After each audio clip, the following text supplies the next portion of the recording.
How nomads and mobile people lived. Nomads कौन से हैं? जो इधर उधर जाते हैं काम के लिए, पैसों के लिए, अर्निंग के लिए। एंड मोबाइल पीपल, वही मोबाइल पीपल हुए जो एक जगह नहीं टिकते हैं और अपने काम के लिए वो अलग अलग जगह मूव करते हैं। Nomadic pastoralists moved over long distances with their animals. वो अपने जानवरों को लेके चलते हैं, जैसे गाय, भैंस, घोड़े, हाथी। नोमैडिक जो पेस्टोरलिस्ट्स हैं उसमें क्या होता है कि वो अपने एनिमल्स को भी बेच सकते हैं जहाँ जाते हैं वो, या फिर उनके प्रोडक्ट्स को वो उनको सप्लाई करते हैं जिस एरिया में वो जाते हैं, और वो अर्निंग करते हैं। They lived on milk and other pastoral products. They also exchange wool, ghee etcetera with settled agriculturists. अब जो एग्रीकल्चरिस्ट हैं, जो एक जगह सेटल्ड है, अब उनको सामान चाहिए हर तरीके का, तो वो क्या करते थे, जो नोमैडिक पीपल होते थे उनसे वो अपने सामान को एक्सचेंज करते थे या फिर खरीदते थे। ठीक है, नेक्स्ट इज, हाँ, अब ये क्या था, they brought and sold these goods as they moved from one place to another, transporting them on their. Banjaras was the most important trader nomads. अब इनमें सबसे इंपॉर्टेंट कौन सी ट्रेडर नोमैड थी? Banjaras. Their caravan was called tanda. उनके जो झुंड था, उनका जो पूरा ग्रुप जो चलता था जब सामान लेके, उसे क्या कहा जाता था? Tanda. Sultan Alauddin Khalji use the Banjaras to transport grain to the city markets.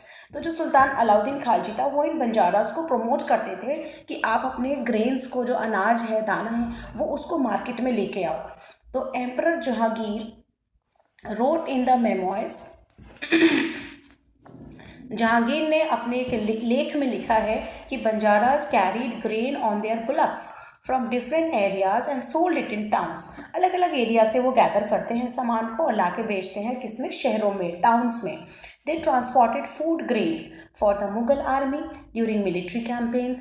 With a large army there could be 1 lakh bullocks carrying grain. यहाँ तक कि 1 लाख बैल भी होते थे, जो बुलक्स यानी कि जो गाड़ियाँ होती थी, उनकी कार्ट्स जो होते थे उनमें वो लेके आते थे। तो बहुत बड़े बड़े भी उनके झुंड होते थे जिसे टांडा कहा जाता था। नेक्स्ट है बंजारास। इनके बारे में दिया है कि बंजारास के बारे में दिया है, डिफाइन किया था बंजारास को, जो अभी बताया वही सब, कि ये लगभग बहुत ज़्यादा तो ये नहीं चलते थे, दिन में 6 to 7 माइल्स पर डे चलते थे, और गर्मी के मौसम में और भी कम चलते थे। लेकिन ये पूरी फैमिली को लेके चलते थे अपने साथ में, अपनी वाइफ, अपने बच्चे, सब पूरे साथ, और बहुत सारी गाड़ियों में, बहुत लंबा सा ये ग्रुप होता था और इसमें ये चलते थे। और फिर जिस मार्केट में ये जाते थे वहीं पे ये कुछ दिन रुकते थे, सामान खरीदते थे, बेचते थे।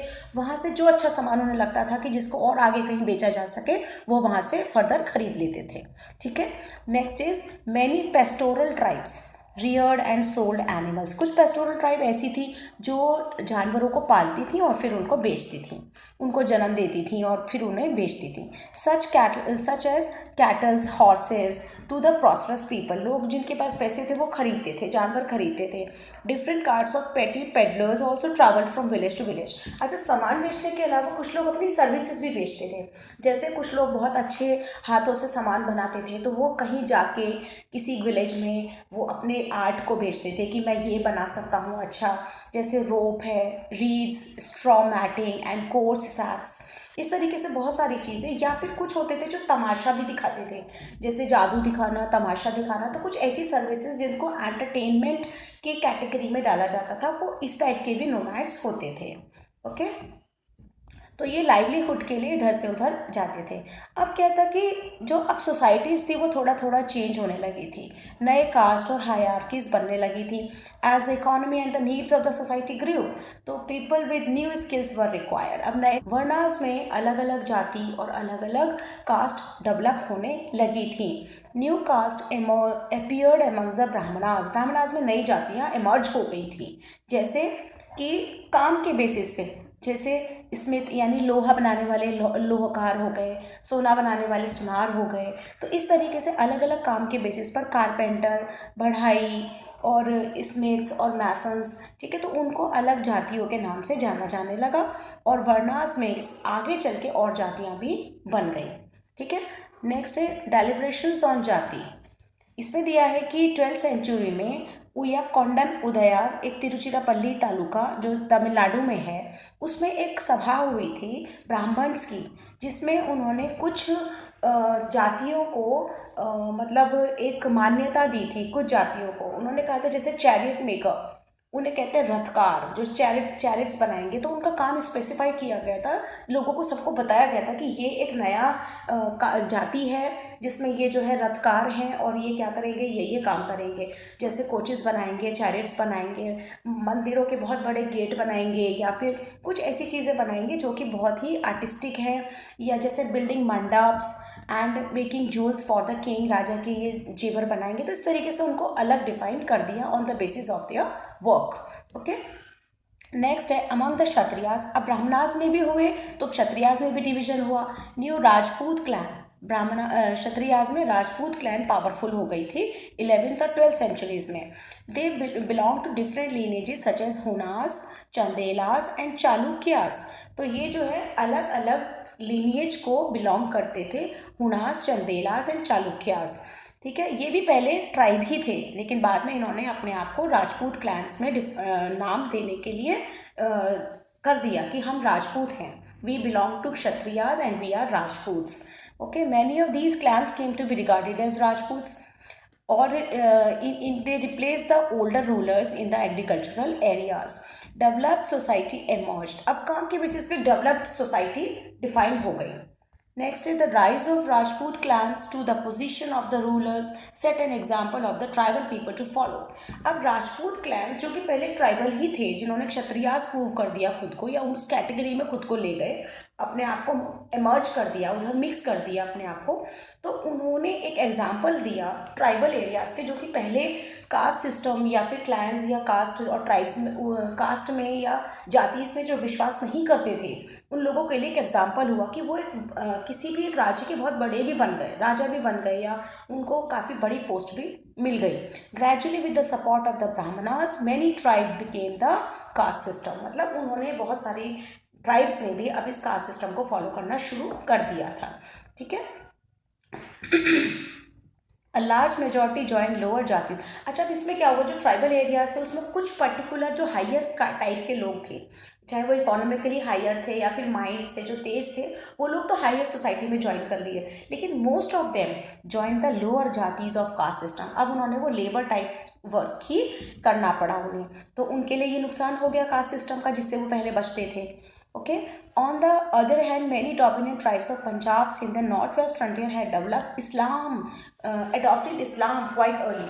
लेकिन पंजाब और सिंध में कुछ ऐसे ट्राइब्स थी जिन्होंने पहले ही इस्लाम ले लिया था, तो वो अब भी रिजेक्ट कर रहे थे कास्ट सिस्टम को, क्योंकि उन्होंने पहले ही इस्लाम को फॉलो कर लिया था। तो अनईक्वल सोशल ऑर्डर, उन्हें लगता था कि ये जो हिंदुइज्म है इसमें ये अनईक्वल है, कुछ लोग बड़े हैं, कुछ लोग इकोनॉमिकली कम हैं तो वो लोअर हैं, इस तरीके से डिवाइड डिवीजन में वो विश्वास नहीं रखते थे।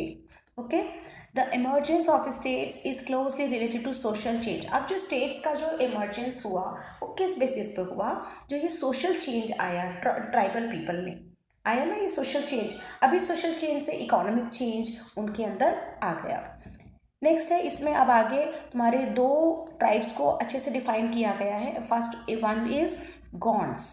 The Gonds, the Gond lived in a vast forested region of Gondwana inhabited by Gonds.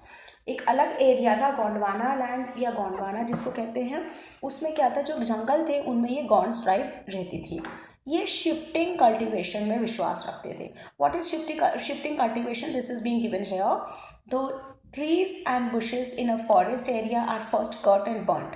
जैसे जंगल थे, वहाँ पे बहुत ट्रीज थे या बहुत घने जंगल, तो वो पहले उसको कट करते थे, कट करके वहाँ पे जो एरिया ग्राउंड बन गया, मैदान बन गया, उसमें वो आग लगा के उसको जला देते थे। मतलब वो प्लेन लैंड बना देते थे उसको, और वो प्लेन लैंड में जब वो राख ऊपर से जलने के बाद गिरी तो वो बहुत फर्टाइल भी हो जाती थी।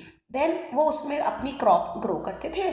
उसके बाद क्या होता था, जब वो क्रॉप ग्रो कर लेते थे, हार्वेस्ट कर लेते थे, उसके बाद वो किसी और एरिया में चले जाते थे, क्योंकि उसके बाद उसकी फर्टिलिटी कम हो जाती थी उस लैंड की।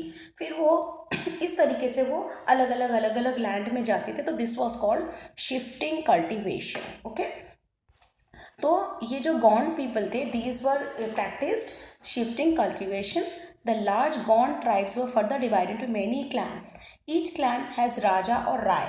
हर गॉन्ड ट्राइब में जो अलग क्लैन में डिवाइड हो गया उसमें राजा या राय, उनका जो मेन मुखिया होता था उसको राजा या राय बोला जाता था। ठीक है, about the time that the power of Delhi sultan were declining, a few large Gond kingdoms were beginning to dominate. अब क्या था कि जब दिल्ली सुल्तान का जो रूलिंग टाइम था वो कम हो रहा था, तो गॉन्ड किंगडम्स जो थे वो बहुत ज़्यादा डोमिनेट करने लगे थे बहुत बड़े बड़े एरिया में। अकबरनामा एक बुक है जो कि अकबर के राज्य के बारे में लिखी गई है, जिसको शायद अबुल फजल ने लिखा है, I think so. The Gond kingdom गढ़ा कटिंगा हैड 70,000 विलेजेस। इतने बड़े थे कि एक गढ़ जो था उनका, उसको उसमें 70,000 विलेजेस होते थे। नाउ यू कैन इमेजिन कि कितना बड़ा होता था। तो किंगडम वॉज डिवाइडेड इनटू, गढ़ जो किंगडम था वो गढ़ में डिवाइडेड था। गढ़ में अलग अलग गढ़ थे, एक किंगडम में बहुत सारे गढ़ होते थे, और एक गढ़ में जो है वो 84 में डिवाइड होता था। गढ़ जो है 84 माने 84 विलेजेस में वो डिवाइडेड होता था। 84 विलेजेस को मिला के जिसे 84 कहते थे, एक गढ़ बनता था। मतलब कई सारे 84 मिलके एक गढ़ बनता था और बहुत सारे गढ़ मिलके एक पूरा किंगडम बनता था। ये उनका डिवीजन था, political division. Next is Chauраसीज were subdivided into बरहौत्स which were made up of 12 villages. और 12 विलेजेस। ऐसा क्यों होता था, ये क्यों डिवाइडेड थे? ताकि एडमिनिस्ट्रेशन में इजी रहे। ये राजा देन ऊपर उसके और फिर उसके, तो इस तरीके से एडमिनिस्ट्रेशन डिवाइड हो जाता है। ठीक है। The emergence of large states change the nature of Gond society. अब जो बड़ी बड़ी लार्ज स्टेट्स डेवलप हो गई, इन्होंने गॉन्ड सोसाइटी को बिल्कुल चेंज कर दिया। अब वो छोटी क्लैंस और सोसाइटीज़ नहीं रह गई थी, तो they basically equal society gradually got divided into unequal social classes. अब वही अनइक्वालिटी आ गई थी। कास्ट सिस्टम, अलग अलग टाइप के सिस्टम्स डेवलप हो गए थे। Gond rajas became more influential, now wish to recognise as Rajputs. So Aman Das the Gond raja of Garha Katanga assume the title of Sangram Shah. अमन दास ने, जो गौंड राजा था, उसने संग्राम शाह का एक उपाधि ले ली थी। His son Dalpat married princess Durgavati. अब पहले क्या होता था कि अपने को राजपूत में या दूसरे ट्राइब, अपनी दूसरी कास्ट में, दूसरे वर्ण में शिफ्ट करने के लिए वो एक प्रोसीजर करते थे मैरिज का। मैरिज में वो क्या करते थे, हायर सोसाइटीज़ की लड़कियों से, कि डॉक्टर से वो मैरिज कर लेते थे, जिससे कि उनका क्लैन, उनका पूरा ट्राइब नहीं, उनका पूरा कास्ट ही बदल जाता था। जैसे कि दलपत जो थे, जो संग्राम शाह के बेटे थे, उन्होंने दुर्गावती से शादी करी थी। ये दुर्गावती बहुत बहादुर थी, इनका नाम हिस्ट्री में काफ़ी फेमस है, आप इसको गूगल करके देख सकते हैं दुर्गावती के बारे में। द डॉटर ऑफ सलबहन है, it is the daughter of Salbahan the Chandel Rajput raja of Mahoba. अब ये दलपत जो थे, इनकी जो है एक किसी युद्ध में उनकी डेथ हो गई थी, दलपत। एंड जो रानी दुर्गावती थी वो बहुत स्ट्रांग थी, बहुत बहादुर थी। उन्होंने अपने 5 साल के बेटे वीर नारायण के साथ मिलके उस फाइट को कैरी ऑन किया और काफ़ी टाइम तक सस्टेन किया। उसके बाद उनके टाइम में ही, दुर्गावती के टाइम में ही, kingdom became even more extensive, बहुत फैला। 1565 में मुगल फोर्सेस ने असफ खान के अंडर में अटैक किया था, किसको, गढ़कटंगा को। ठीक है। A strong resistance was put up by Rani Durgavati. बहुत उन्होंने रोका, बहुत बहादुरी से उन्होंने फाइट किया, और उसके बाद वो फाइनली वो उसमें सरेंडर, मतलब उनकी डेथ, उन्होंने सरेंडर नहीं किया। इनफैक्ट उन्होंने कहा कि मैं मरना प्रेफर करूँगी रेदर देन सरेंडर। तो उन्होंने सरेंडर नहीं किया था, खुद को उन्होंने मतलब मार दिया था खुद को, लेकिन सरेंडर नहीं किया था। His son too died fighting after that. उसके बेटे भी उसमें ही डेथ होकर के उनकी डेथ हो गई थी, मतलब मर गए थे युद्ध में ही। Garha Katanga was a rich state. It earned much wealth by trapping and exporting wild elephants to other kingdoms. अब गढ़कटंगा का क्या था कि वो एलिफेंट्स को दूसरी कंट्रीज में एक्सपोर्ट करते थे। ठीक है, तो इसलिए वो बहुत रिच थे। गढ़कटंगा रिच स्टेट थी। When the Mughals defeated the Gonds they captured huge booty of precious coins and elephants. जब मुगल्स ने उस पर अटैक किया था और उनको हरा दिया था गॉन्ड्स को, तो उन्होंने बहुत पैसा, बहुत कॉइन्स और एलिफेंट्स को कब्जा लिया था, बहुत सारा उन्होंने लेकिन बाद में उन्होंने थोड़ा सा हिस्सा वो चंद्र शाह को दे दिया था। उसके वीर नारायण के ये चाचा लगते थे, उनको चंद्र शाह को उन्होंने वो डोनेट भी कर दिया था काफ़ी।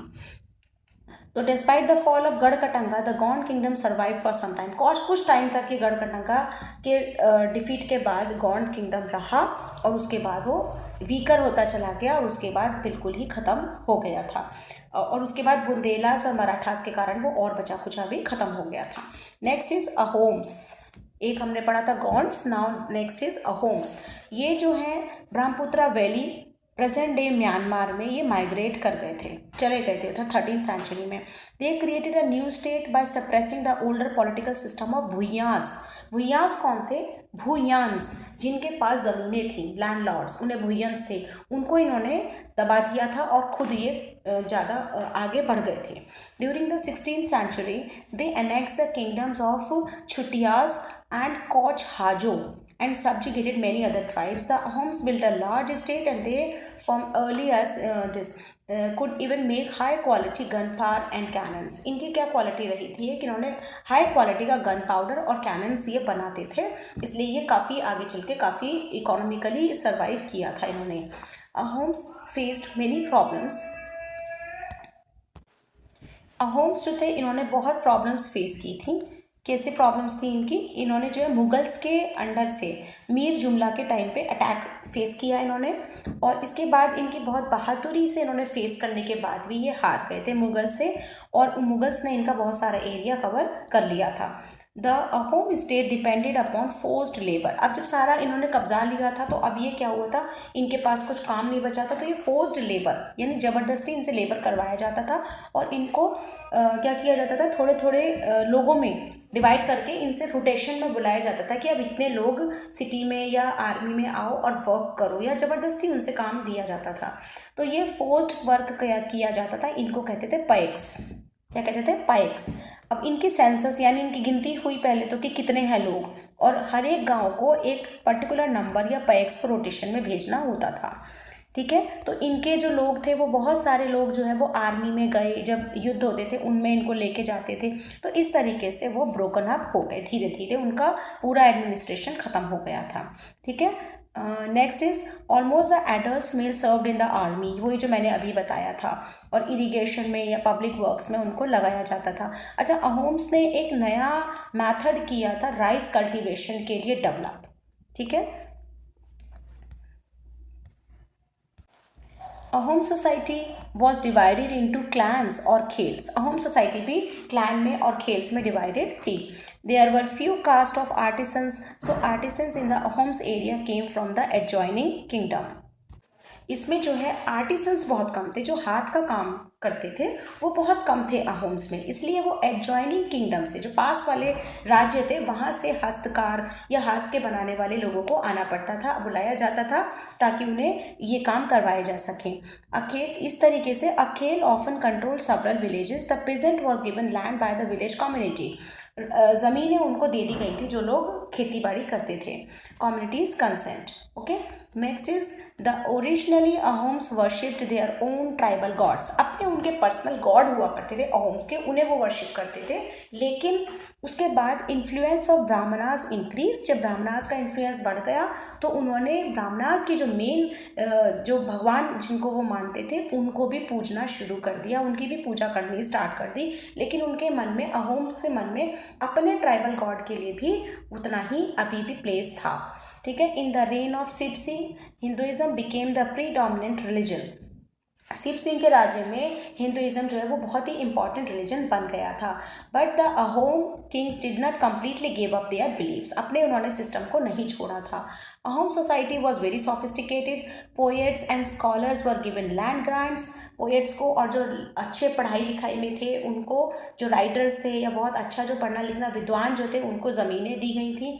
थिएटर स्टार्ट हो गया था, और संस्कृत जो वर्क्स थे उनको ट्रांसलेट किया गया था लोकल लैंग्वेज में, जैसे कि अहोम लैंग्वेज में और इन असामीज। जो उनके हिस्टोरिकल वर्क थे उनको कहा जाता है बुरांजिस। ओके, बुरांजिस।